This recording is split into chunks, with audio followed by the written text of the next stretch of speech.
Here we go! Bob here from Hot Track RC. Today we have something extra special. The RC10 Brian Kinwald Edition.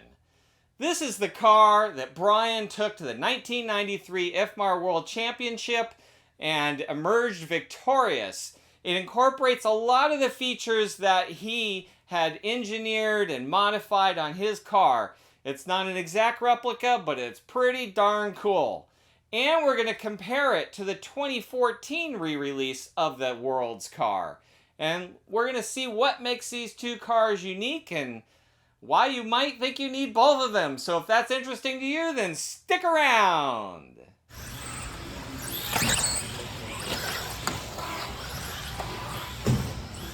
These boxes definitely have a family resemblance, but when you start looking at them closely, they have significant differences. On the right side is the Brian Kinwald re-release that is hot off the presses, and on the left side is the 2014 World's Car reissue. And I noticed immediately that the placement of the cars over the world is quite different. They're facing different directions and different locations on the horizon. And then we've got the cup that's prominently placed in the middle of the Kinwald edition. The graphics, the texts are all different. And you've got Brian on the new Brian Kinwald edition in the upper corner there. And the world flags that were on the original 2014 and the original issue kit from 1994. These have gone away on the new Kinwald edition. So what was this 2014 intended to be? Well, as the box demonstrates, and then we'll see more in terms of the parts on the actual car, this was a reissue of the kit spec buggy from 1994. It is not attempting to be an exact replica of Brian's car. You'll notice strikingly that the wheels on this car, like the 1994 kit, are the bright yellow, but Brian's car is straight white. So once again, we've got the front of the Brian Kinwald edition with the loving cup. You've got Brian's picture here in the upper left. You've got the car over the world, and you've got the wreath, which is something they're doing on all the re-releases on this generation, with the Brian Kinwald edition stamp here. And then when we flip to the back, we've got history here. And we've got the picture, the iconic picture of Brian winning the IFMAR World Championship. Some other pictures here. On the front of the 1994 and 2014 issue, we've got a simpler design, perhaps. And then on the backside top of this car, it's all about the car specs. On the Brian, we've got now also information on the car with more of the personalized information on the back. There is some information on the bottom of the Kinwald edition. Okay, time to open up the box on the Brian Kinwald edition, RC10. Let's do it. First seal, second seal, and the front seal. And here we go. All right, we are in. Okay, now the first thing you'll notice is that this box, like a couple of the previous, is a display stand. And it's pretty nice looking. So you could definitely enjoy that with the beautiful trophy here and a simulated dirt background. So that is cool. All right, on top we've got the stickers.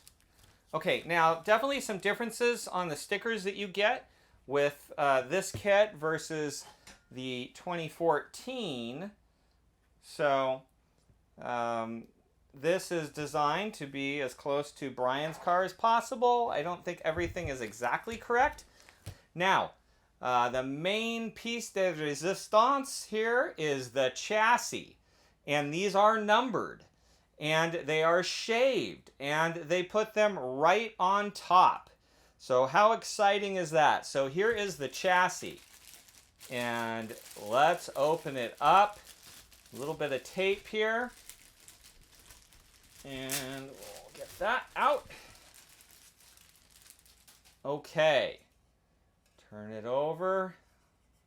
All right, now this is the first chassis to come out that is shaved, and you may be able to see that there's a slight downslope here where the shave has to allow this hole to exist for the nose tubes, but then it angles downward and removes some material here, which is all polished or cut.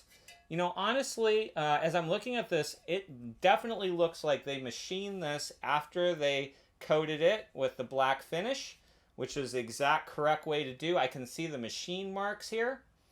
This is really authentic, I would say. I mean, obviously there's going to be some differences in the exact tooling that Brian used and the exact shape, but this is very nicely done.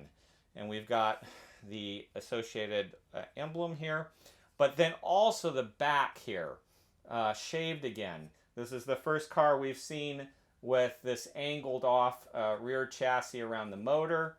Super cool. And something else here to notice. These holes are countersunk, which is the way Brian did it, but there are some differences. Brian had a hole in the center. There's some technical differences, but really nice attempt here to do an authentic replica of Brian's chassis with those countersunk holes and the shaved edges. Now, these are numbered. So, what is our number? It is 1657. Okay, and it's right in there. So 1657 is our number. This is a beautiful piece. I mean, honestly, this is worth the price of entry right here. I've heard some say, well, you know, maybe the kit is still expensive, but I really appreciate the detail here. And the fact that they put this on a machine tool and ran an end mill around these surfaces and did this work, it's just cool. So I am super happy with that, and 1657 is my number. If anybody wants to know, you can call me there. All right, the body. This is the Mirage. And sorry, before we go on, I'll show you the 2014 car. Now, the 2014 does not have the shaving on the top of the chassis, nor does it have anything around the motor. So this is all just standard. But what it has, which is interesting, is it has machined or milled grooves in the inside of the chassis here. And a lot of it's covered up because of the battery cup and the ESC and the receiver, but you can kind of see in here that there are these milled surfaces. So they wanted to do something to pay tribute or say, hey, yeah, we're modifying the chassis to make it more performance oriented, but they didn't copy Brian's car for the 2014 re-release. So big difference there. And the body. So this is the Mirage, and it comes with that more modern wing, and it's got the scoop here, and I would say this design is a little bit different than my body that I'm using for the 2014. The scoop does not have those indentations on this 2014, and it does here. It's got an extra bit of indentation, and the top of the body is different. So these actually are quite different. Now, in all disclosure, honest and fair, this is not the body that came in the 2014 kit. So I'll have to do some research and see, is this the correct kit body? I believed that it was, but maybe I'm wrong. because this body has some significant differences. So we'll put that aside. And one thing that has been brought to my attention by others is that there are no cut lines on this body, which that is a bit of a shame because it's going to take significantly longer to mark out exactly where these lines should be cut. One other interesting thing is on the netting here, which I'm not sure that would be that noticeable, but it's kind of distorted as if it's worn or it's stretched a little bit, so it's kind of interesting. All right, so there's the body. There's no driver figure, but there wouldn't have been in the World's car to my knowledge. Okay, now let's get into some other things. So we've got tools here, the same as all the other kits. All right, battery cup. Some have said, hey, this should be black, or we'd like it to be black. Okay, so there you go. You could dye it black. It's not black. And this battery strap is an FRP material. It's not like a woven carbon fiber where you can see the carbon fiber in it. I think it's cool. Some others have said, hey, it should be carbon fiber.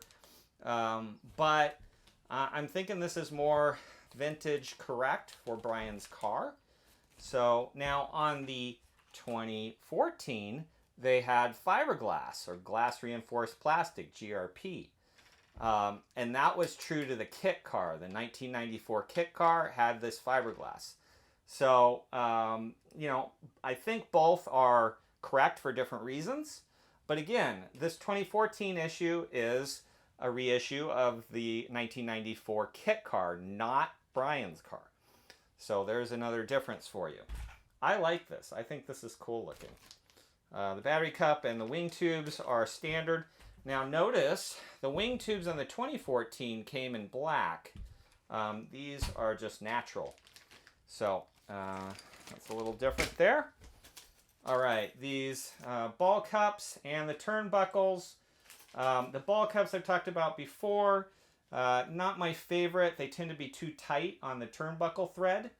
So if these give me a hassle, then I will probably replace them. Okay, now we are into some gearbox parts. Okay, now the gearbox housings on this car are black, and the slipper clutch is an upgraded slipper clutch. This is the Octalock slipper.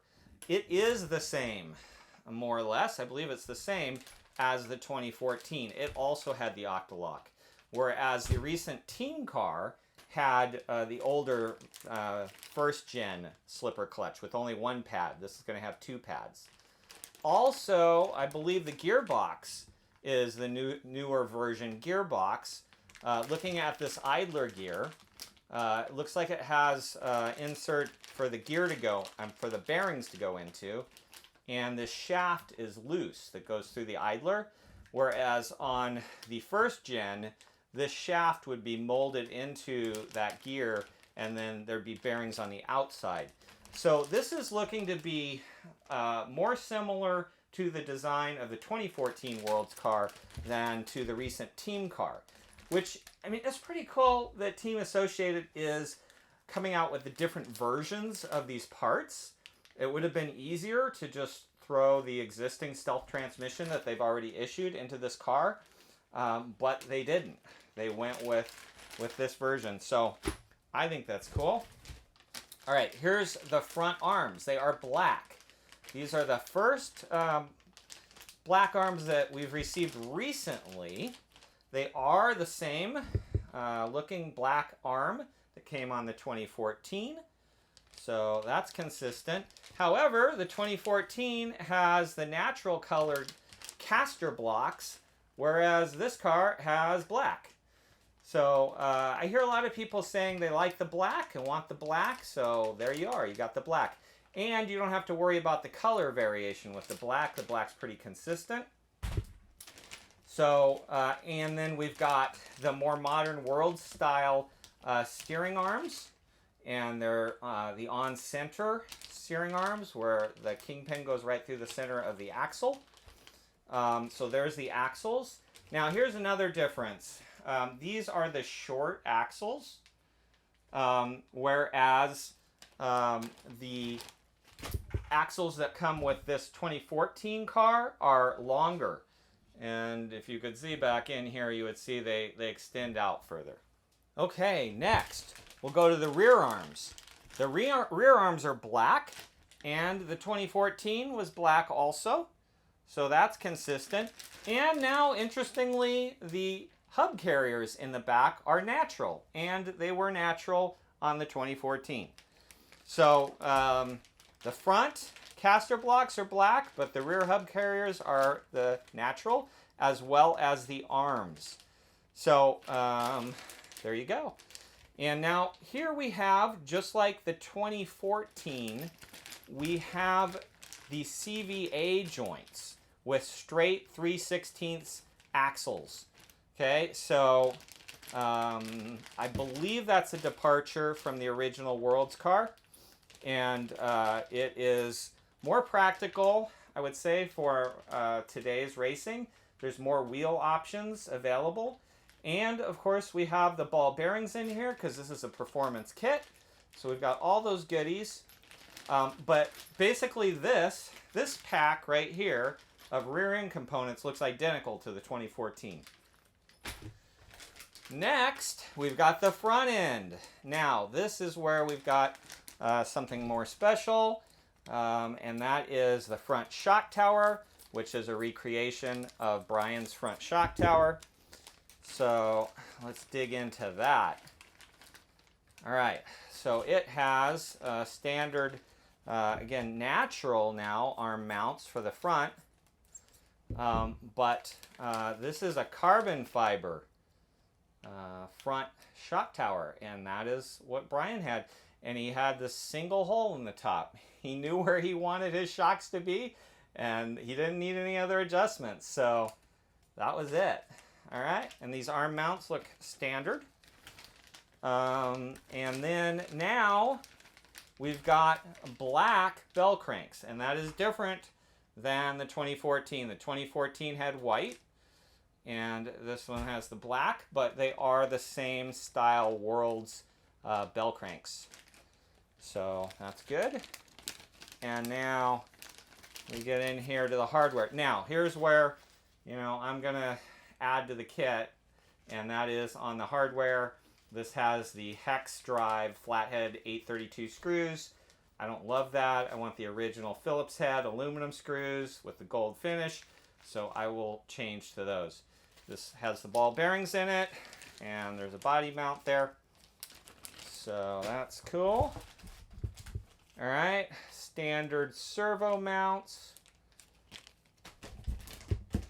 Okay, wheels and tire package. Let's get into this. So we'll cut this all open.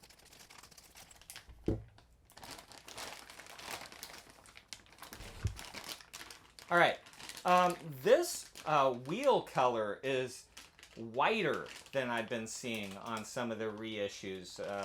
Graphite and the team car had a yellower color to it, but the tires look pretty standard to the team car and the graphite.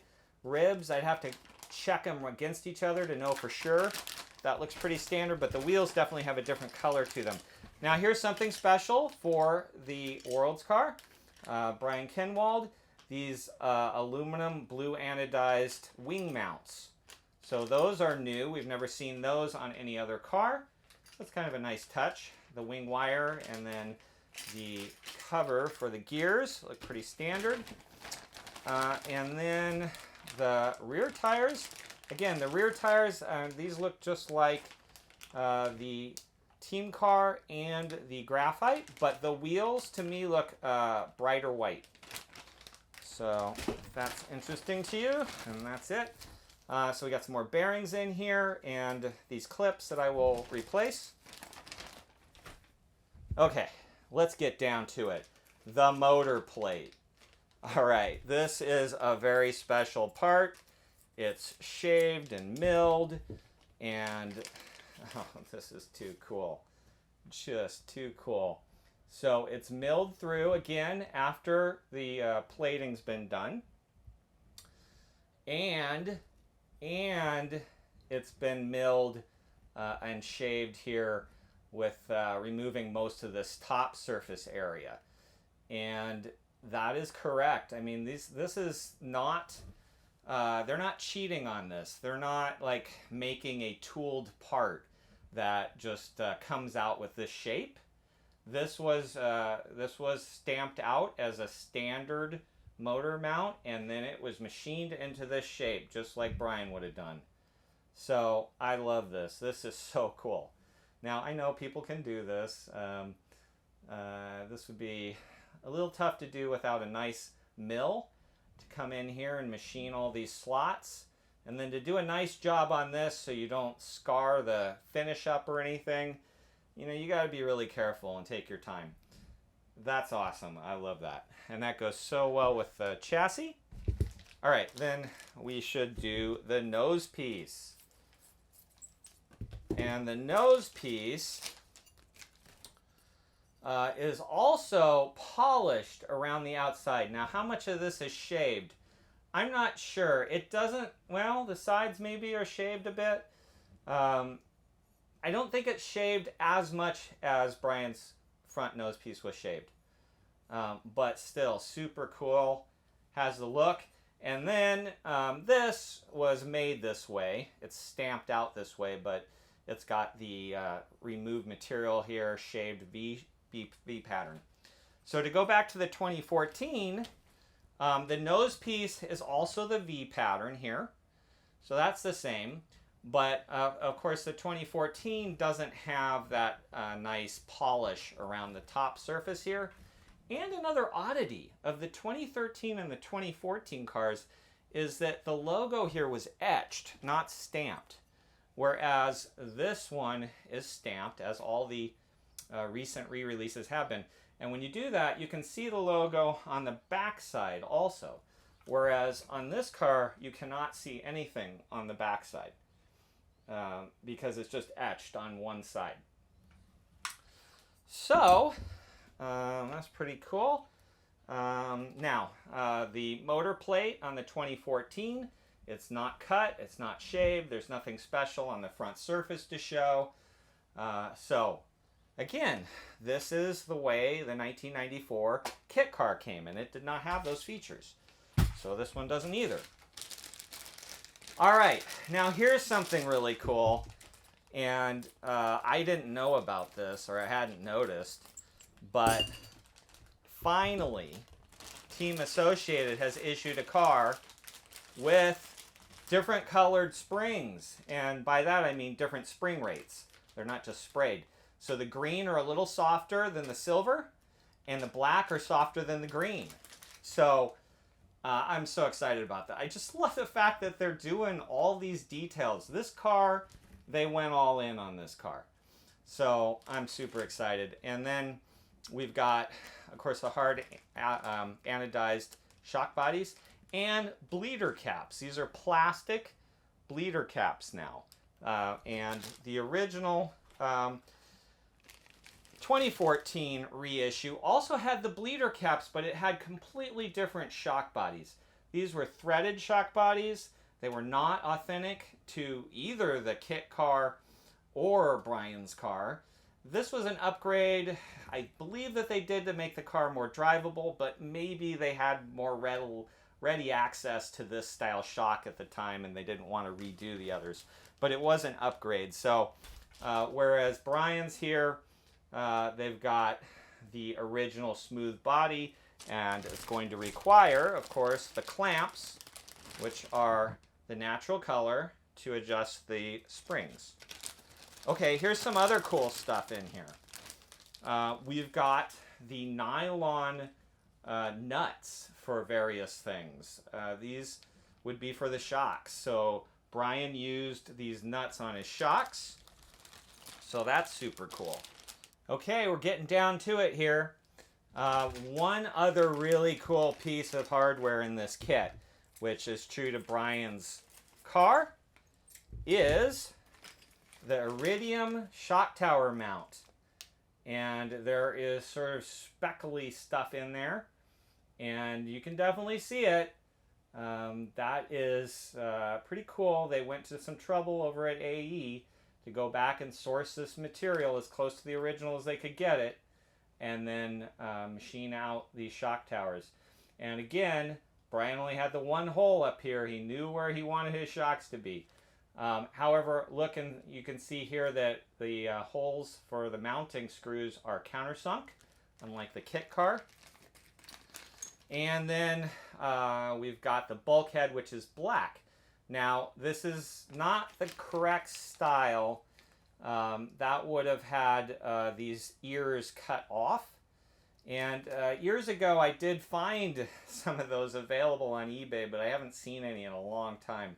I foolishly did not buy one. So you can modify these and cut the ears off and leave just a couple holes.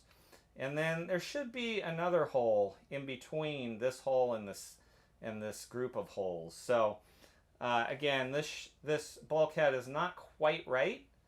And then it's also been modified, I think, for more modern batteries. It doesn't have the bottom here. But we'll deal with that. We can modify a little bit. And then the last thing here, we've got the carbon fiber transmission brace, which is a little different shape than we've been seeing on most of the other cars. And we got a body post. And then we got the manual. And the manual has the cover art on it. So let's take a quick look there.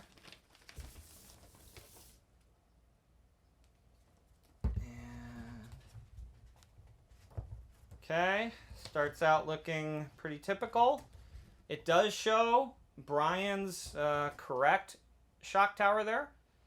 So they're using the right components. Shows the right shape of the nose piece. Shows the long arms and all of that, and the correct World Car style steering. So it's bare bones as it's been for a little while. There's no extra content here, but we'll see how accurate it is. And then we've got, of course, our antenna mast and some literature from AE, window masks, and our servo tape. And then the inside is pretty cool. It's got the paint drips. So you gotta love that. You know, how custom is that? And then on the very inside, there is some more information about Brian down here in the car. So, very nice box. And that's what we got. The question is, how much cooler could this kit get? And the answer is none. I am so excited to put this together. It's just everything that I was hoping it would be. Honestly, I'm looking at this and there's nothing that's just standing out at me like, oh shoot, they should have done this or they should have done that. I love it. So, you know, where can they go from here? Masami? I think that's the general wisdom and thinking. So they got a high bar set here. They're going to have to really ramp it up with Masami's car. But until then, hopefully I'll get this built before that comes out. Otherwise, I'm really going to have a backlog. So if you want to see more of that, then we'll see you next time.